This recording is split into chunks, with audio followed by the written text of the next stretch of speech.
que seguramente ustedes, amigos, amigas, se saben de memoria, en cuanto a que establece que son obligaciones de los mexicanos contribuir para los gastos públicos, así de la Federación como de los estados, de la Ciudad de México y del municipio en que residan, de la manera proporcional y equitativa que dispongan las leyes. Como ya lo mencionábamos, aquí se establecen ya los principios constitucionales. No existe por sí mismo de cada uno de estos principios un desarrollo legislativo, cuando menos no en la Constitución, y por eso ya platicábamos que la esfera de aplicación, la eficacia de estos principios en la práctica, dependerá del desarrollo legislativo que se realice en las disposiciones secundarias. Saludamos a la gente que muy amablemente nos hace el favor de seguirnos en Facebook, que sigue a CADEFI, que sigue los cursos que se imparten en este foro. Los saludamos, esperamos que se encuentren muy bien. Hoy estamos haciendo un análisis práctico y jurídico de los principios en materia fiscal. Ya hablamos un poco de la filosofía, de la aplicación de estos principios. Estaremos aterrizando todas estas ideas a casos prácticos, a casos en concreto, para que sobre todo, como ya lo mencionábamos, entendamos cuál es el alcance de aplicación de estos principios y cómo estos principios nos sirven para interpretar las normas fiscales. Es importante, ya lo mencionábamos, que hagamos este análisis porque nos permite justamente identificar algunas violaciones, inconstitucionalidades en los impuestos, en las contribuciones, que nos dan incluso como asesores un área de oportunidad, un área de negocio, un área de asesoramiento para nuestros clientes, para nuestras empresas, en cuanto a que muchas veces por no realizar este tipo de análisis nos vamos con la finta, como se dice de manera coloquial, y pues nos abocamos de manera muy responsable, eso sí, a pagar las contribuciones conforme se vienen dictando. Sin embargo, el fin último de entender estos principios es que nuestro sistema tributario sea más justo y que nosotros como contribuyentes, como gobernados, como particulares, contribuyamos, sí, de manera proporcional, equitativa, conforme establecen las leyes, de manera justa. No se trata siempre de estarle buscando,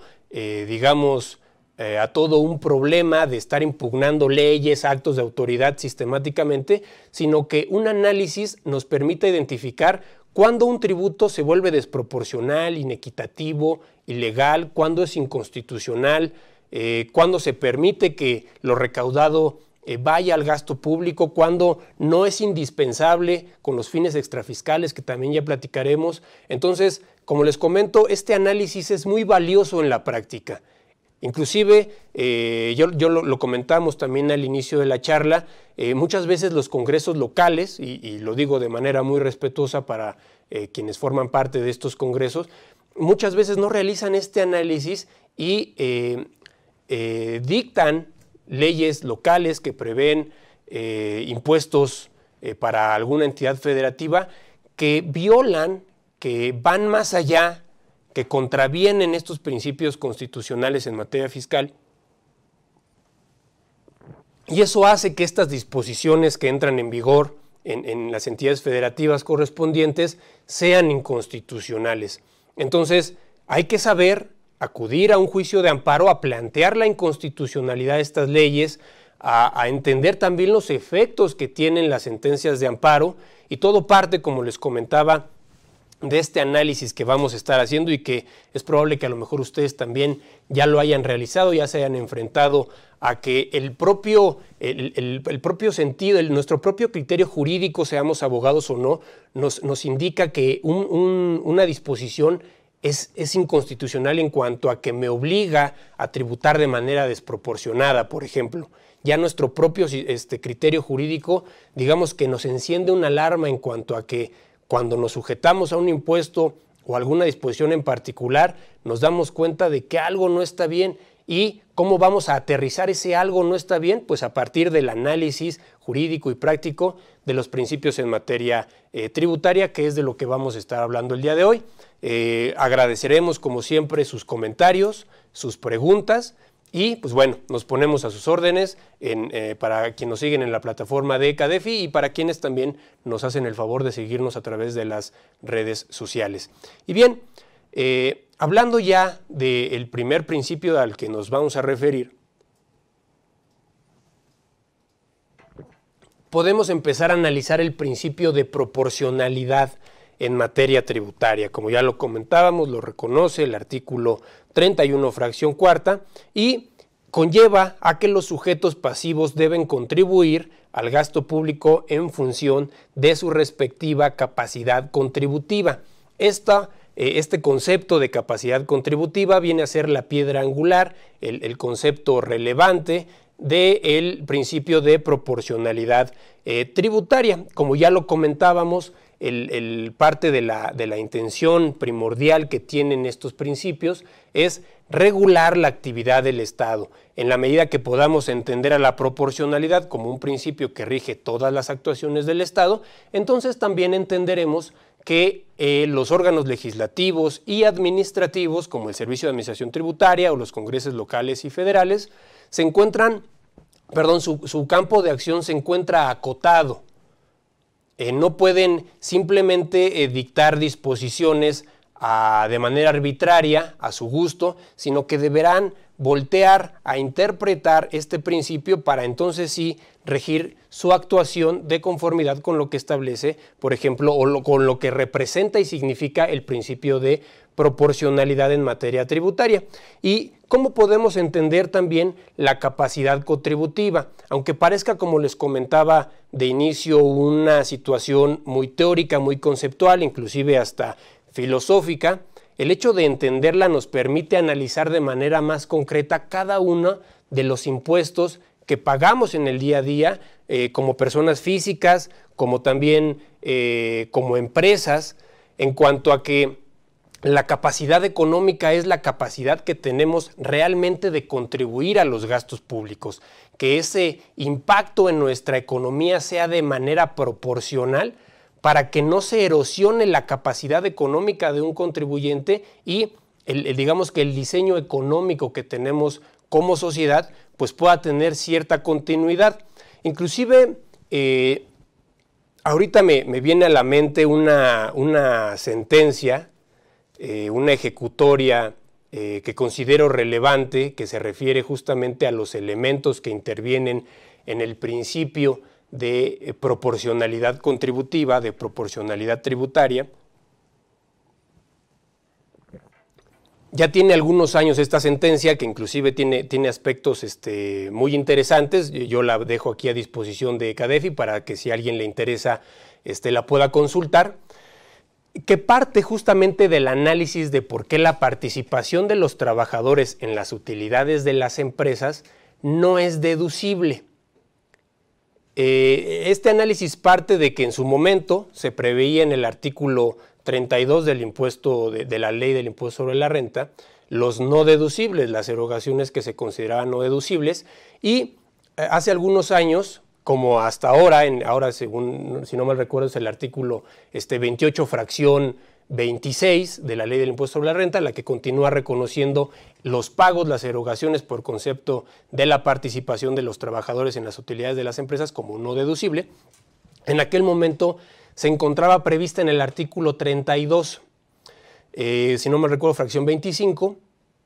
y en su momento se promovieron juicios de amparo para reconocer la inconstitucionalidad de esa prohibición, de prohibir, de impedir que la PTU fuera deducible. Y en su momento el Poder Judicial reconoció que el hecho de que a los contribuyentes se les impida deducir la participación de los trabajadores en las utilidades en las empresas, toda vez que está relacionada con una erogación que tienen la obligación de realizar y que se encuentra íntimamente relacionada con la obtención de sus ingresos, con sus sistemas de producción, con el cumplimiento de obligaciones laborales en términos del artículo 123 constitucional, el Poder Judicial de la Federación reconoció en su momento que esa disposición en particular es inconstitucional. Entonces, partiendo de eso y de los efectos de la sentencia del amparo, podríamos desaplicar esa norma de nuestra esfera de derechos y en todo caso hacer deducible la participación, los pagos por la participación de los trabajadores en las utilidades de las empresas. Sin embargo, vino una reforma posterior a la ley del impuesto sobre la renta en donde no se reconoció o no se eliminó, no se derogó esta fracción 25 del artículo 32, lo que en ese momento se encontraba vigente, sino más bien hubo una reforma a lo que también en ese entonces era el artículo 10, lo que ahora es más o menos el artículo 9 de la Ley del Impuesto sobre la Renta, en cuanto a que se reconoció una disminución de los pagos realizados por concepto de PTU. Ojo, una disminución, una resta y no una deducción. Se reconocía que una vez determinados los ingresos acumulables, se le restaban las deducciones autorizadas y entonces ahí vamos a tener un parámetro de utilidad. Ya podríamos distinguir la utilidad fiscal y esa utilidad fiscal se le iba a restar el pago por concepto de PTU, pero no como deducción. Entonces, posteriormente a la entrada en vigor de esta reforma al artículo 10, en donde ya se reconocía la posibilidad de restar la PTU pagada, los contribuyentes volvieron a interponer juicios de amparo, alegando que ya se había reconocido que era inconstitucional que no se permitiera la deducción de la PTU, buscando, un poco ventajosamente, digo si lo hablamos en términos reales, que se pudiera disminuir en términos de la dinámica que establece el artículo 10 de la Ley de Renta y también se pudiera deducir. Entonces buscar de alguna manera un doble beneficio, partiendo de que ya se había reconocido por parte del Poder Judicial que era inconstitucional que no se permitiera esta deducción. Entonces, con todo este contexto, la Suprema Corte de Justicia entra al análisis de los elementos aditivos y sustractivos de las contribuciones, particularmente del impuesto sobre la renta. ¿Cuáles son los elementos, los procedimientos de los que puede echar mano el legislador para que el impuesto se pague de manera proporcional? Y ya lo vamos aterrizando a nuestro tema del día de hoy. ¿Cómo le va a hacer el legislador para que el impuesto se pague de manera proporcional y no se cometan este tipo de abusos en cuanto a que se pudiera hacer deducible por una parte, y ya se reconocía en el artículo 10, como ahora sigue reconociendo en el artículo 9 de la Ley de Renta, la posibilidad de disminuir la PTU pagada? Entonces, hace un análisis sobre, como les comento, estos métodos sustractivos de las contribuciones y analiza y define lo que se refiere a las deducciones estructurales y no estructurales, a los acreditamientos, a la no sujeción, a la exención, en fin, digamos que define, acota en esta sentencia todos estos elementos sustractivos de las contribuciones, que yo considero una sentencia muy ilustrativa en cuanto a que nos da de manera conceptual todos estos elementos que abonan a determinar por qué corresponde un elemento hacerlo deducible y por qué a uno restarlo, disminuirlo una vez que ya se aplicaron las deducciones. Que aunque pudiera parecer lo mismo, bueno, pues si lo deducimos, pues bueno, se resta de los ingresos acumulables y después viene una disminución que, como les comento, podría parecer lo mismo. Sin embargo, el análisis que realiza el Poder Judicial, en este caso en concreto que realizó, es que si se establece como una deducción, se restaría, hablando particularmente de la PTU, se estaría disminuyendo de los ingresos acumulables, ¿no? Como lo establece la dinámica del artículo, bueno, en ese entonces artículo 10, ahora artículo 9 de la Ley de Renta. Y eso podría provocar que se disminuya la utilidad fiscal, que a la postre le va a disminuir el reparto, el propio reparto de las utilidades para los trabajadores. Entonces, establecer a la PTU como un deducible podría representar un perjuicio para los trabajadores a los que se les reparte la PTU. Esa es, digamos, la conclusión que se realiza en esta sentencia, que como les comento tiene muchos puntos muy interesantes. Si a alguien le interesa, yo aquí la dejo a disposición para que por los medios institucionales de aquí de CADEFI se pueda solicitar y se las puedan mandar, porque créanme que tiene un análisis muy interesante en cuanto a decir, bueno, pues establezcámosla. Parecía que la respuesta más sencilla, una vez que se reconoció como inconstitucional el hecho de que no fuera deducible la PTU, tal vez la respuesta más sencilla era pues, que simplemente se eliminara esa prohibición del artículo 32, en ese entonces 32, fracción 25, si no mal recuerdo, y se permitiera la deducción simplemente como cualquier otro gasto. Sin embargo, el hecho de que la Suprema Corte haya entrado a este análisis y decir no va a ser una deducción porque eso a la postre disminuye la utilidad fiscal y eso a su vez provoca una disminución en el reparto de las utilidades para los trabajadores. Entonces lo que corresponde es que una vez que ya se dio esta dinámica de ingresos acumulables menos deducciones autorizadas, se disminuya la participación de las utilidades, la PTU pagada, ¿no? Entonces me parece que es muy interesante y todo gira en torno al principio de proporcionalidad en materia tributaria. Inclusive, como les comentaba, en esa sentencia se hace un análisis muy particular respecto a cuándo corresponde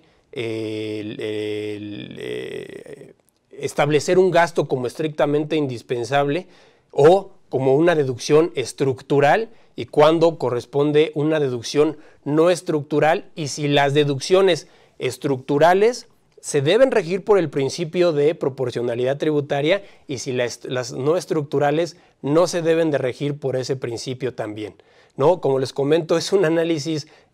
muy puntual y a mí me parece muy interesante, muy ilustrativo, que creo que nos puede servir justamente para poder determinar justamente de qué manera podemos detectar, identificar el concepto de capacidad contributiva, cómo pagamos de manera proporcional nuestros impuestos y eso hace que contribuyamos de manera justa, como lo establece el ánimo y la naturaleza de los principios en materia tributaria.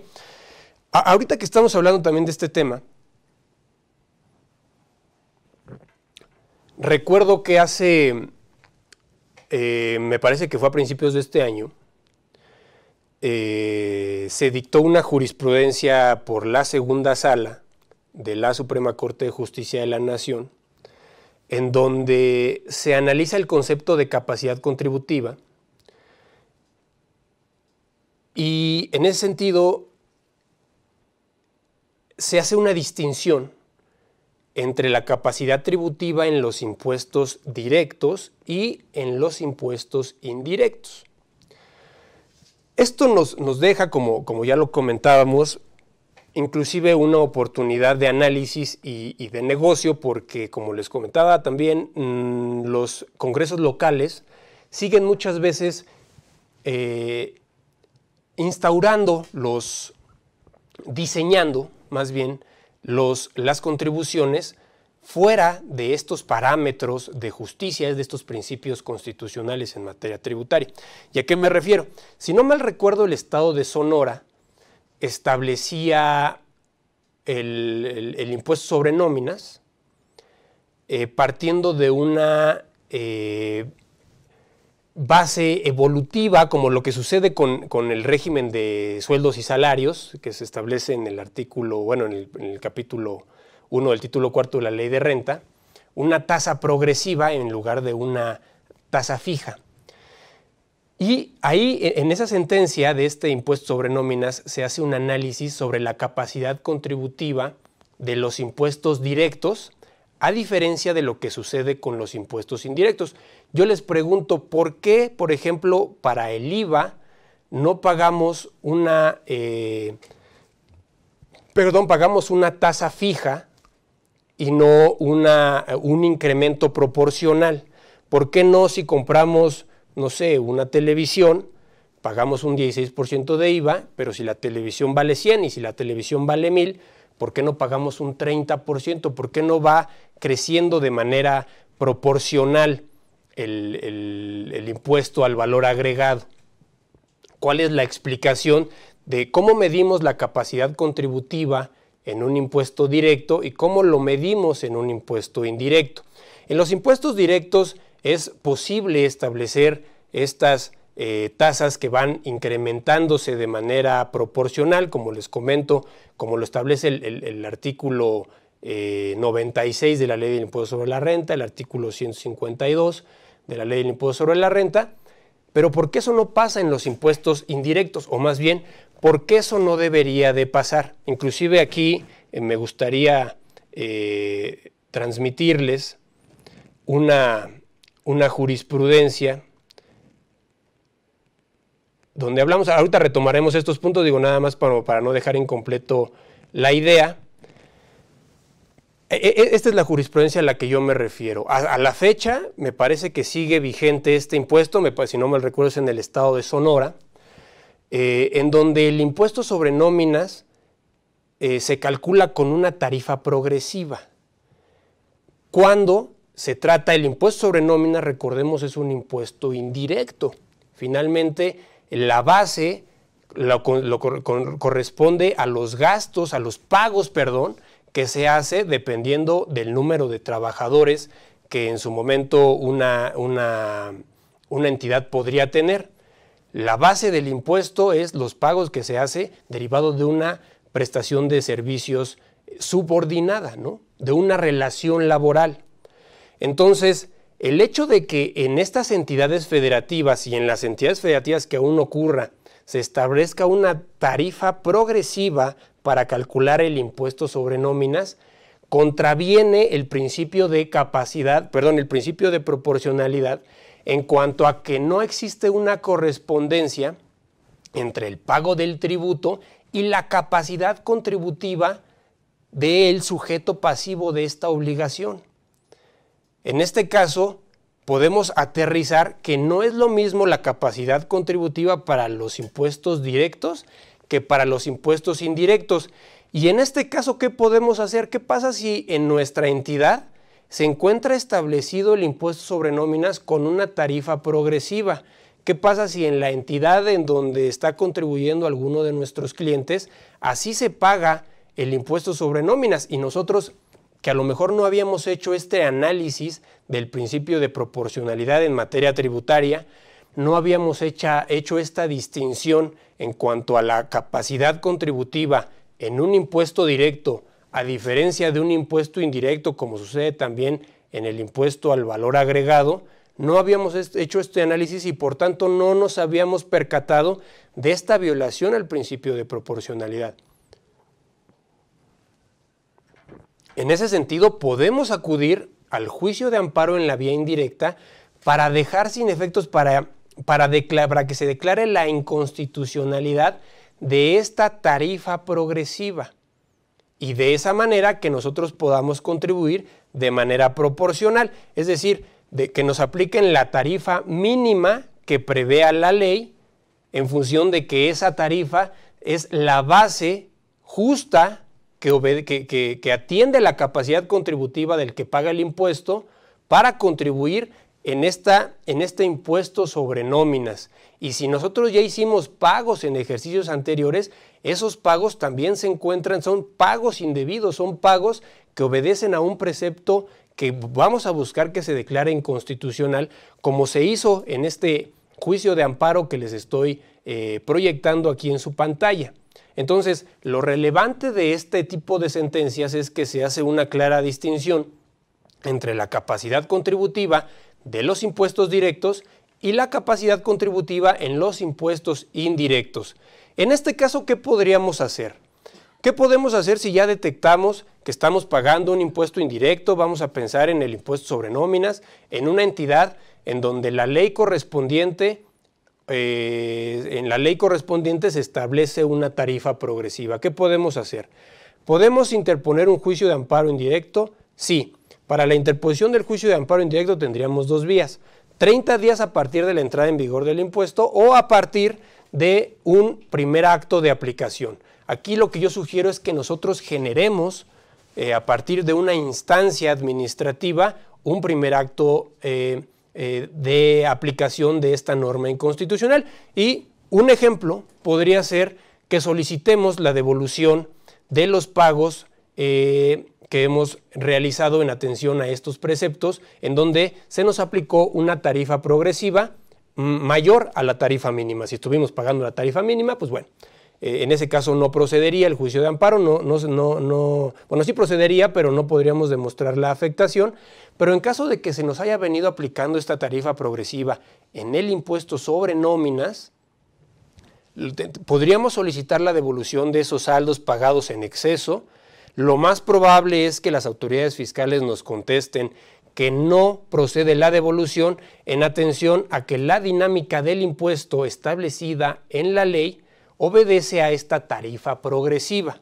Entonces, ahí ya tenemos un primer acto de aplicación en donde nos están fundando la respuesta correspondiente en el precepto que establece la tarifa progresiva. La tarifa progresiva que, como ya mencionamos, es inconstitucional. A partir de ese acto de autoridad, entonces sí podemos promover un juicio de amparo. ¿Y cuál es la oportunidad de negocio que tenemos como asesores o cuál es la oportunidad de recuperar que tenemos como empresarios estos saldos pagados en exceso, que se reconozca por parte del Poder Judicial la inconstitucionalidad de esta ley que establece la tarifa progresiva para un impuesto sobre nóminas y entonces sí que se devuelvan estos saldos pagados en exceso?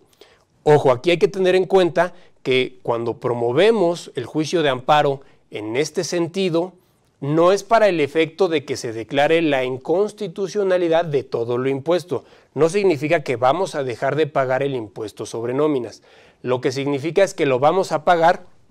con la tarifa mínima establecida en la ley, independientemente de que tengamos un gran número de trabajadores, independientemente de que rebasemos estos parámetros que se establecen en la tarifa progresiva, porque ya, como lo hemos comentado, es inconstitucional. La tarifa progresiva es una manera correcta de calcular la capacidad contributiva, pero para impuestos directos, no para impuestos indirectos, como reitero es el impuesto sobre nóminas. Entonces, este es un ejemplo de cómo el análisis de los principios en materia tributaria, en materia fiscal, nos puede dar la oportunidad, en principio, de orientar a nuestros clientes, de orientar a nuestras empresas, de orientarnos nosotros mismos a contribuir de manera proporcional y equitativa, que es la obligación que tenemos. No tenemos la obligación de contribuir de manera